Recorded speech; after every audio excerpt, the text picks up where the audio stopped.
මානසික පීඩාවකින් තොරව ජීවිතයේ ලස්සනට ගෙන යන්නට කැමති ඔබටයි මේ පණිවිඩය. මේ අඹගස දෙස බලන්න. එහි හටගෙන ඇති අඹ ගෙඩි එකිනෙකට වෙනස් බව ඔබට පේනවා සහ ඔබ දන්නවා. එකම ගහේ එකම අත්තේ තිබුණත් ඒවා එකිනෙකට වෙනස්.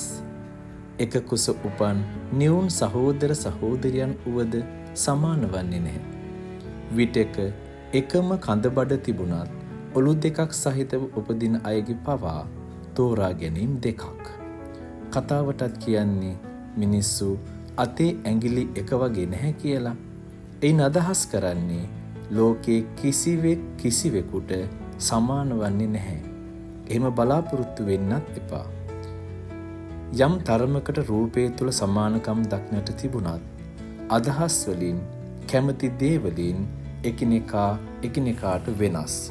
ඒ නිසා මෙම తত্ত্বය බුද්ධිමත්ව තේරුම් ගන්න. කිසිවිටක කිසිවෙක් ඔබ වගේ විය යුතුයයි නොසිතන්න. එය එසේ සිදුවන්නේ නැහැ. ඔබ එසේ සිතන්නත් ඔබට ඇතිවන්නේ දුකක්මයි, පසුතැවීමක්මයි.